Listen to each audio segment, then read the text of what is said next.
Mga karaos, good morning po. Good morning, kamusta po tayong lahat? Ito, welcome back po muli dito sa aming channel. So, another day, another house improvement ngayong araw po na Miyerkules, June 11. Hindi maganda yung panahon natin. So, kaninang umaga pa po ganito. Yan na, nag-decide po ako na hindi magpapasok doon sa mga apektadong project natin.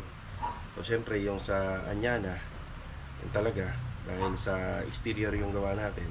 So, automatic talaga daw, walang pasok. Kung magpapapasok din po kasi tayo, ipipilit natin doon. May ano po kasi lahat, may budget. Lahat po yan nakaayon sa budget tsaka sa accomplishment. So, kailangan mapagkasya natin yung ibinibigay natin kontrata doon sa nagpapagawa.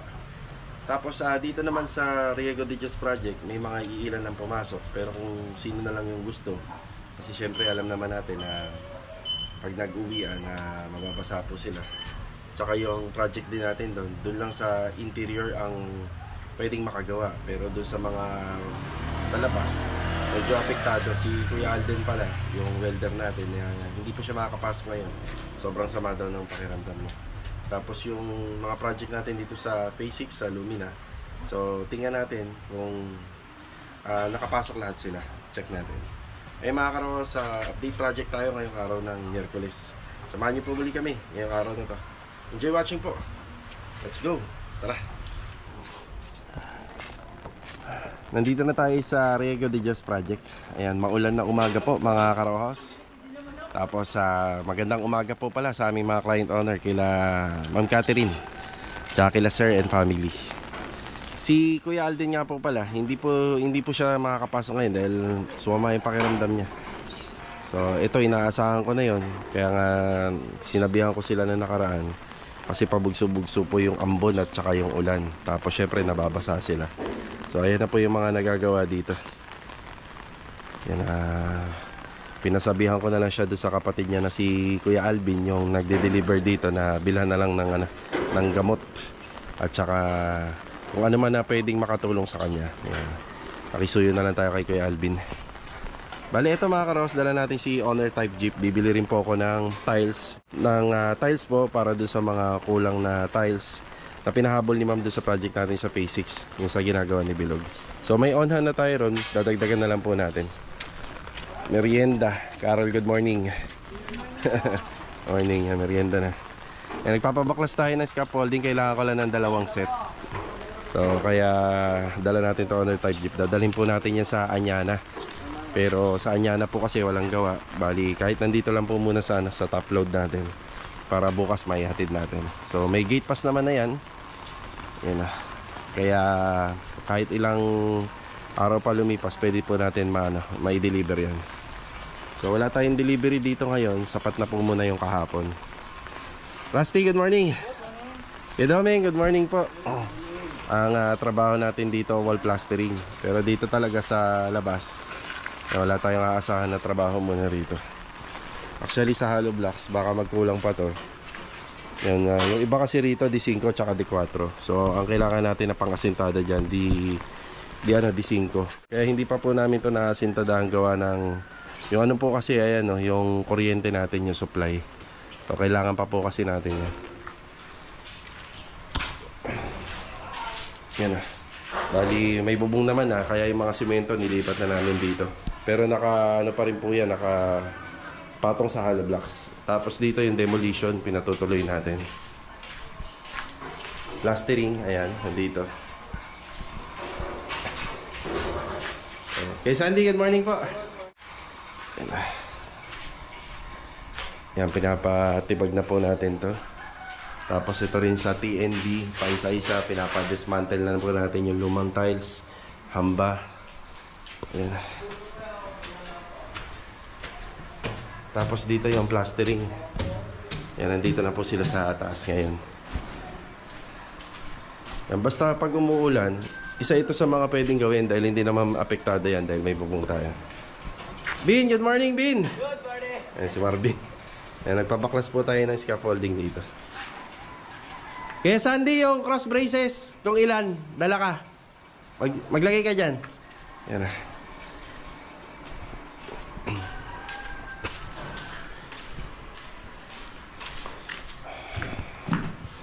Buti na lang, Maraming palitadahin dito.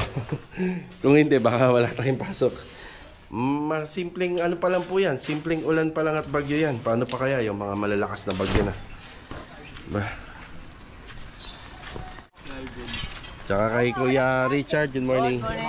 Nag-almusal sila. Apat na scaffolding ang kailangan natin.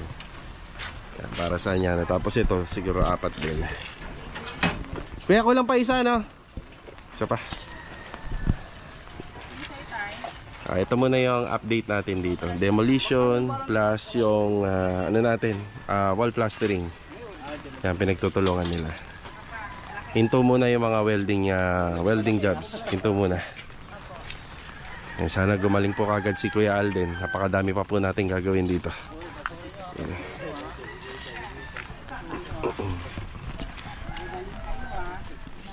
Dito na tayo sa tile setter, bali sa City Mini Home Depot dito sa Paradahan. Ito po yung tiles na binili po natin. Yan, ganito. Ito po siya. Para sa para sa project natin sa Phase 6. So meron na akong paunan nito para do sa extension.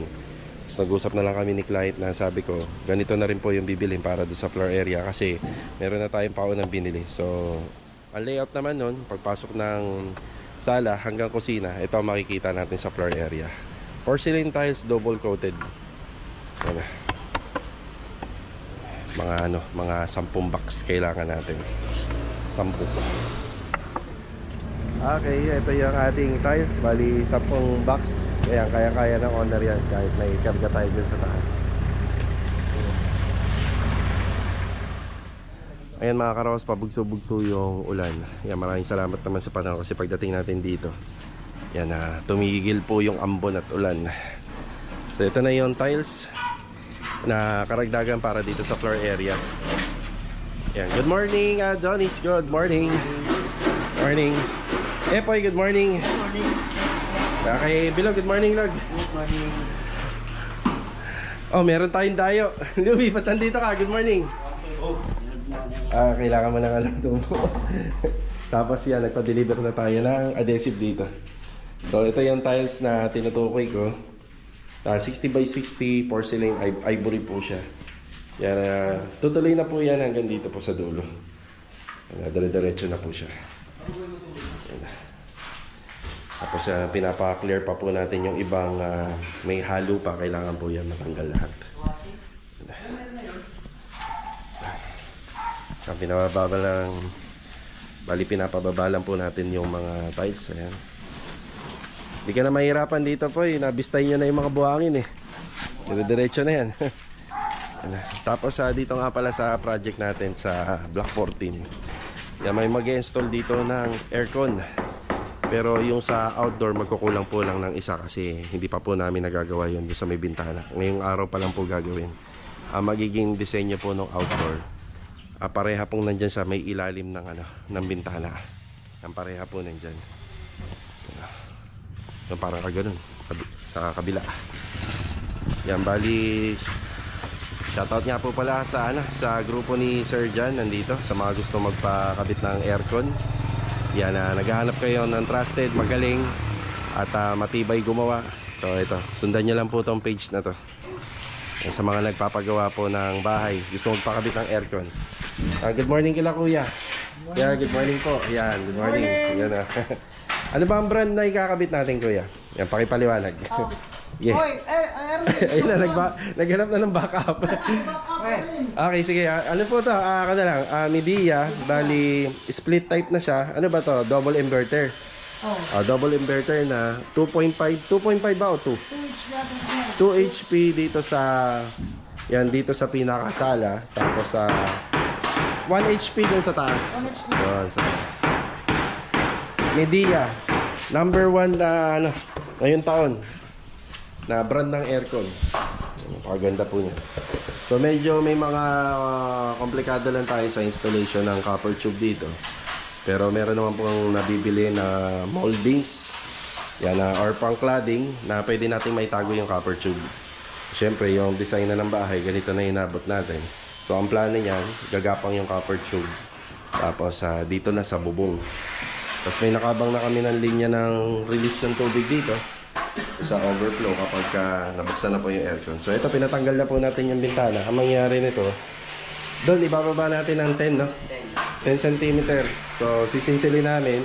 Tapos yung sa header madadagdagan siya. So ang purpose nun, dito po sa indoor unit, masyado na po kasi siyang bababa dun sa bintana. Ang mangyayari po kasi nito kapag ka-install yung indoor unit, kailangan po may allowance na 10 to 15 cm sa ceiling. Yan, medyo malaki yung indoor unit ng 2 horsepower kasi syempre malaki siya, mas malakas po siya. Kaya kailangan natin mag-adjust. Pero yung dating bintana, binabalang natin, nandito pa rin. So, ayun yung plano. Tapos yung sa copper tube niya, syempre gagapang dyan. Tapos yung outdoor unit po kasi, hindi siya pwede dito. Pwede sana rito. Yun nga lang, yung init, punta rito. Pwede naman dun sa cladding nitong TNB na nakaharap dun sa kalsada, yun nga lang, yung init niya or singaw, papunta naman dun sa kapitbahay. Yan yung ginawa naming plano rito. Tapos dito naman sa taas, yan, tinutuloy lang po rito yung pintura. Kuya Philip, good morning! Morning kay Kuya Philip Perigor, good morning po! Good morning, boss! Yan, good morning! Kay Master Jojo, good morning! Good morning! Yan, good morning! So, eto, maglalagay na po sila ng indoor at saka outdoor unit dito sa second floor. So, gumagawa na si Master Jojo na isang closet dyan. So, dito sa second floor, dito nakalagay po yung indoor. Tapos, may allowance na yan dito na 10 cm plus 10 cm pa. So, 1 HP. Tapos, dito banda, ilalagay po sa ilalim yung isang outdoor. Doon naman po sa kabila, yung isang outdoor unit.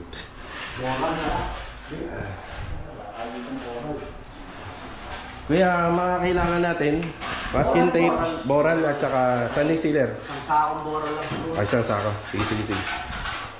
Boral, masking tape. Yan, media. So, 1 horsepower para dito. So, si 1 horsepower, kung ikukumpara natin sa square meter, yung 12 square meter, 15 pababa or 16 pababa, kayang-kaya niyang palamigin. Yun na. Yan, may mga kulang pa yung mga filter dito, may mga request silang materyales, so kukumpletuhin lang muna natin. Marami ka pa niyan kuya sa tape, mesh tape, meron pa? Ano boss? Ano yan? Marami pa. Sige. Bale ito, start na po sila sa installation ng aircon. Bali, pinahiram po natin sila ng plywood kasi yung mga bubong po namin dito gawa po sa PVC. Kaya kailangan po may plywood sila. Tapos pinag-usapan na rin namin yung mga instructions namin kasi meron tayo dyang tinatawag na flashing. Kahit gawa sa PVC roofing yan, may flashing siya. Kaya kailangan yung mga angle bracket nila hindi po tatama din sa flashing. So tapos kapag yung naikabit po yung outdoor unit, kailangan mabubuksan yung bintana. Yan yun. Yeah. Dan, ano nga pala kailangan mo dyan? Cutting disc. Okay. Meron pa? O, sige. Game na. Game na. Pati dito. Yan, bago umulan. Uulan na naman.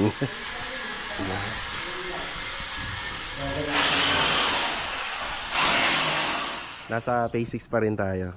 Yung mga nagkakabit po ng aircon doon, yung grupo ni Sarjan, dito naman po sila. Kuya, good morning po, Kuya Dindo. Yan, good morning kay Master Dindo. May magkakabit ng aircon po dito. Ayan. Ayan.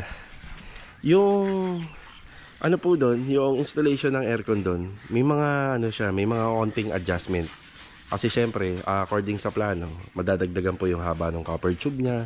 Tapos yung mga copper tube, palalagyan po natin ng cladding or nung pinaka moldings niya. Yan, para hindi po naka-expose. Tapos para ano rin po, maganda po tingnan.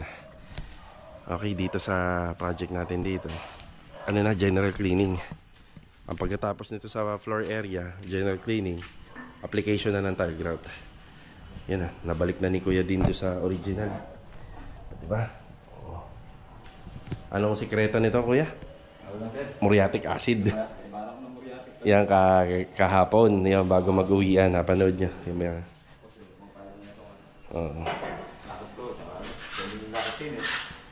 Tapos retouching na tayo, Kuya na. Yan.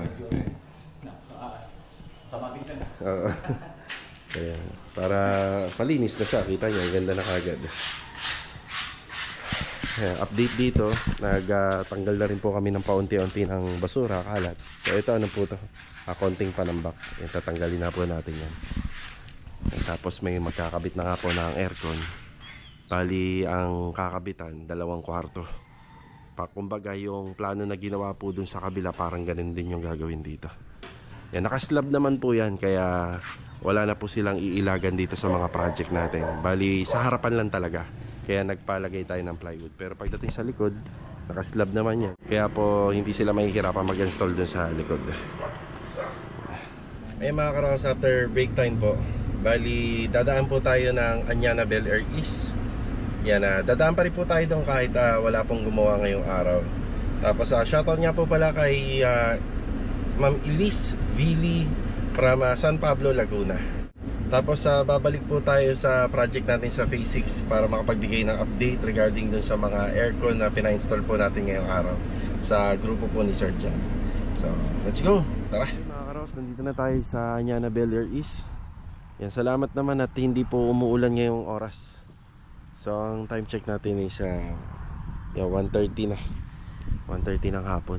Yan, good morning nga po pala and good afternoon kila Sir and Ma'am sa client owner natin dito. Kanina po umaga, alas 8 hanggang alas 9, nag-uulan-ulan pa ng malakas. So nag-decide ako na hindi na muna magpapasok dito.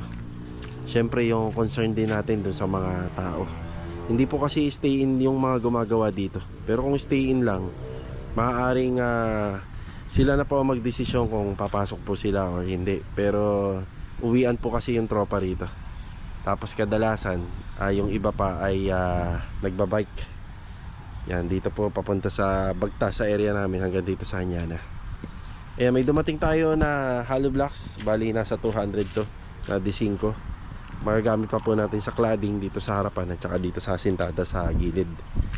Tapos may dumating din tayong 50 10mm dito. Yan, dumating pala. Sa nasabi ni Kuya Sandy, hindi pa daw dumarating. Siguro dumating to nung hapon. Ito. Yan ba? Yan, nadagdagan. So ito na yung ano natin dito, status. So sa biga, ayun o. Yung biga. Yung biga natin dito.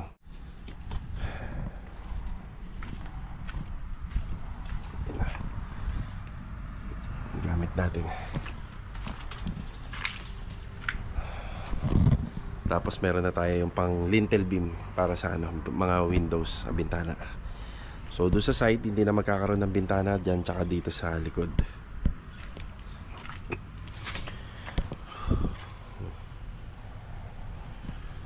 Yung kulang pa, yung paikot. Sayang, hindi ako nakapagpapasok ngayon. So ang sayang dito yung ibang mga hindi nakapasok dito kasi sayang yung araw nila. Yun lang.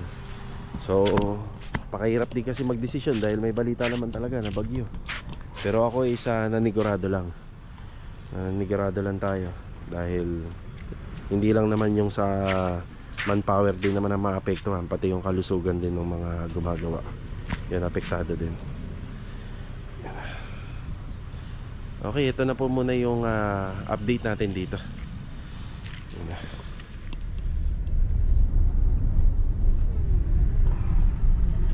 Uulan na naman po.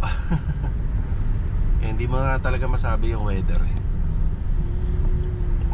Sana bukas maganda-ganda na yung panahon natin para makabawi tayo.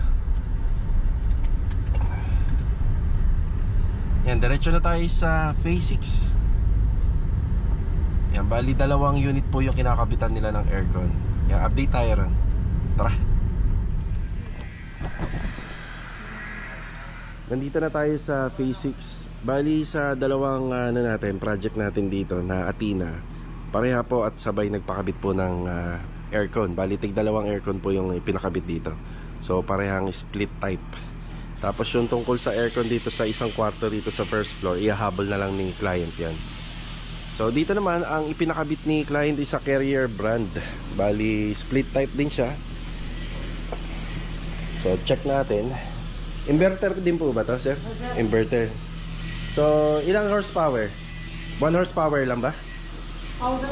Ayun, 1 horsepower lang. Kasi hindi naman kalakihan yung mga kwarto rito sa Lumina. Pero dito ba na, hindi na po si Sir nagpakabit. Yan, kaya wala tayong abang dito. Yan, si Master Dindo. Kamusta, Kuya Dindo? Ay, okay. Yan, yung kornisa na. Malapit na tayo magtagumpay dito, Kuya. So ito nga po pala yung project na kauna-unahan ngayong 2025 na atina dito sa Phase 6. Medyo tumagal lang po to, pero maaga po namin itong naumpisahan. Maaga rin po namin natapos yung mga extension nito, yung bubong. Yung nga lang, tumagal tayo sa paintworks kasi hinintay natin yung mga pintor dito. Yan sila, Kuya. Tapos si Louie, ito na po yung gagawin nila, Louie. Yan sa susunod, lalagyan ng tiles. Okay, ito isang indoor. Ayan. Bali, meron tayong sariling breaker nito dito sa main. Yan, bali 1 horsepower lang. Saktong-sakto na po yan dito. Split type. Boss, dalawa yung kakabitan nyo, no? Opo, boss. Pati dito? Opo. Okay, ayun. Yan na, pati dito sa kabila. Ito, sir, for testing na lang naman po ito, sir. Okay. Tapos ang ginawa po rito, sa ilalim po ng bintana. Yan, nanonood si Sir para mapanood niya. Iyon o. Yan na. Yan na po yung Tapos yung naman, yung release ng tubig niyan, wala na tayong issue dyan kasi may sarili tayong gutter dito. Sir, ang pag-testing lang naman yan kapag may tumulo na tubig dyan, goods na, no? Okay, goods na. Yan, si client pala, hindi ko pa natatanong kung anong klaseng cortina ba o Korean blinds ang ikakabit dito. Tapos dito, hindi na sila mahihirapang magkabit dahil naka-slab roofing naman po tayo. Siya nga po pala, nung nakaraan, hindi po pala natapos nila, Kuya, to gawa ng umulan-ulan. So, babalikan na lang natin for waterproofing ulit. Tapos yan, papipinturahan na rin po natin yan. Ang aircon naman ni client banda rito, ayan, nandito banda. Yan na.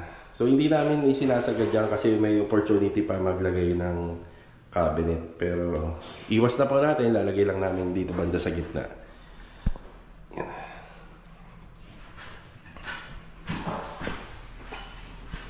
Maghapon din sila nagkabit. 4 na unit, no?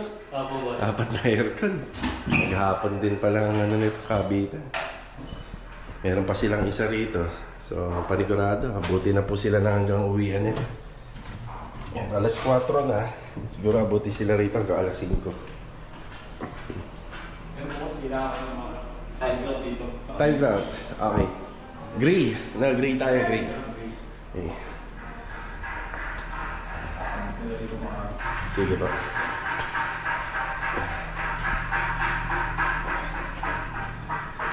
Ayos na sila rito. Ayan, nandito tayo sa magkatapatan project natin. So, update na rin po tayo sa installation ng split type aircon dito. Ayan, tuloy lang naman po yung installation ng tiles dito. Ito na nga po pala yung update. Yan. Ang ganda na. Maganda talaga nung naisip ni client na magpalit na lang. Tapos ito nga po pala, wala pa po akong rito, on hand. Bali, patatapusin muna natin yung loob para mabawas-bawasan po yung stock file natin dito. Pag nandito ka, hindi mo masyado nakikita yung outdoor unit ng condenser ng aircon na pinakabit natin. Kaya hindi siya masyadong tanaw. So ito kasi medyo mas mataas yung floor area nito. Yun, doon natin natatanaw. Ayun, dalawa. Bali, nagkaroon nga lang po ng additional yan kasi yung copper tube, medyo mahaba yung nilakbay niya para mailagay lang po natin ng mas maayos. So, mas maayos naman po na nandun po talaga sa taas yung condenser kaysa nandito sa loob, dito sa baba. Ito yung naging plano. Ayan. So, kinakailangan pong butasin po yung bubong na nilagay namin dito pero safe naman yan kasi may mga sealant tayo na nilagay. Para mas maganda po siya tingnan, nagpapalagay po tayo ng cladding o yung pinaka moldings niya. Tapos makikita natin dito, ayan yung inaasikaso ni Adonis. Bali yung bintana natin, bumaba na po siya ng 10 cm. So ito na yung final na doon. Ito na yung final. Tapos nagkaroon tayo ng header dito. Tapos meron kaming inabang na tubo rito. Ayan yung tubo. Para dito sa drain ng ating indoor unit. Ang mangyayari nito, yung indoor unit niya na nandyan, lalakbay po yung papunta rito. So pwede nating ibaon doon. Or pwede rin naman na naka-expose. Pero mas maganda siguro nakabaon na. Ayan. Ang ginawa po dito, abang pa lang po to, wala pa po tayong aircon unit dito kasi kailangan tapusin muna namin to. At saka babalik pa po sila rito. So abang lang yan. Siya nga pala, ano mong dahilan kung bakit binaklas namin yung bintana nito. Kailangan po kasi medyo nakababa po ng konti yung indoor unit. Ayan.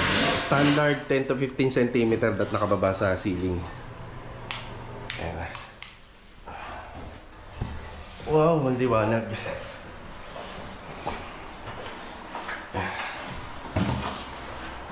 Kaya dumating ba yung materials, kuya? Oo, boss. Ayun. Masking tape, meron? Masking tape. Okay. 5. So, ito na yung update sa ginagawa ni Master Jojo rito. Tapos, dito magkakaroon kami ng adjustment ng konti. Saka ko na ipapaliwanag pagka nakakabit na. So, ito yung 1 horsepower Media double inverter na pinakabit ni client dito. Diba? Ang linis. Ang linis ng pagkakakabit. Yan. Yan, bukas update tayo dito.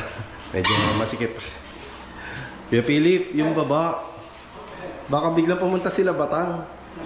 O bukas na, sige bukas. Priority mo. Bukas ako sila. Yan na. Sige, sige. Bukas na lang.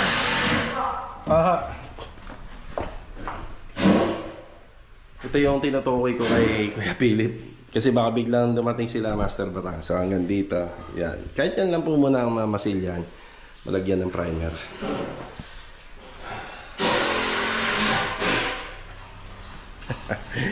Mas maganda pa dun. Ganyan na lang eh. Mas malamig pa eh. Di mo na kailangan ng aircon. O diba? Ganyan na lang oh.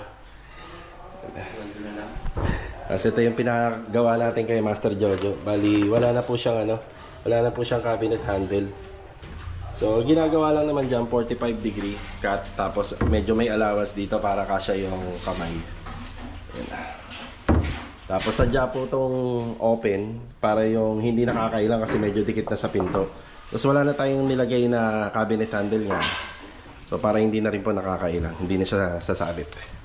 Wall-fluted panel ang finish nito para may disenyo.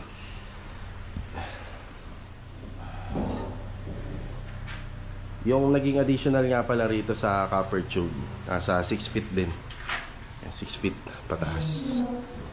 So may minimum lang po talaga kayo kapag nagpapakabit ng aircon. May minimum lang na ibinibigay si supplier and installer. Tapos pag-uusapan nyo na lang po yung lumagpas kung magkano. So ang nakikita ko doon, kung hindi ako nagkakamali, nasa 300 plus yata kada per copper tube or 300 pababa. So ayan, paki-comment do sa may mga alam, nakalimutan ko na kasi. So mga ganun po. So hindi naman hindi naman po malaking malaking gastos 'yon kasi kung saan ka mas mapapaganda, magiging convenient. So doon ka na. So ang plano kasi dapat nito, yung outdoor nandito. So yung mga binanggit ko kanina, yun yung mga disadvantage. Kung nandito yung aircon or condenser mo, yung compressor mo, syempre yung buga dito lang pupunta. Pwede naman po dyan sa baba. Dito pa rin po pupunta. Mas maganda na yun doon sa taas. Yan para tagun-tago na. Dito sa kabilang project namin, may abang na rin po ng linya ng aircon pero hindi ko alam kung magpapakabit sila. Ayun mga karos, maraming salamat po muli sa pagbisita ngayong araw po na Miyerkules. Ayan, maraming salamat po sa walang sawa niyo po suporta. Bali, tinawagan ko po yung mga dapat magtatrabaho sa sa Anyana Bel Air East natin na project. So humingi rin ako ng konting pasensya sa kanila, lalo na kila Kuya Chris tsaka kila Kuya Ruel. Kasi yung si Kuya Ruel nandun na siya sa project. Yun nga lang, masyado kasi maaga pumapasok yun sa kanya yung susi. Yun nga lang, pinauwi na lang namin siya kasi nga malakas yung ulan kanina. So may mga pakonsuelo na lang ako sa kanila. Sa ganitong klaseng kalakaran talaga, nakakatakot talaga na may project ka tapos umuulan. So ang hirap din magdesisyon. Tsaka ano naman po kasi may bagyo po talaga according sa balita. Ayun na lang, kinausap ko sila, humingi tayo ng konting pasensya kasi yung weather after ng tanghali, siguro alas 11 ng umaga hanggang pahapon, ay hindi naman na po nag-uulan ng malakas. Konting ambon lang, pero kayang-kaya pa naman na magtrabaho. So sayang din kasi yung isang araw nila, pero sa part naman natin, gusto lang po natin na maprotektahan din po yung kalusugan nila. Tsaka syempre, hindi rin ma-compromise yung budget natin sa manpower. So, kita-kita na lang po ulit mga karos sa susunod na video. Yan, God bless po sa ating lahat. Bali ito mga karos, matutuwa na yung mga client natin kasi nakabitan na po ng aircon yung mga unit nila. So, pagka na-turnover natin yan, ginhawa na kapag tumira sila rito. Yan. So, God bless po sa ating lahat. Ito, paalam po muna. Let's go! Tara!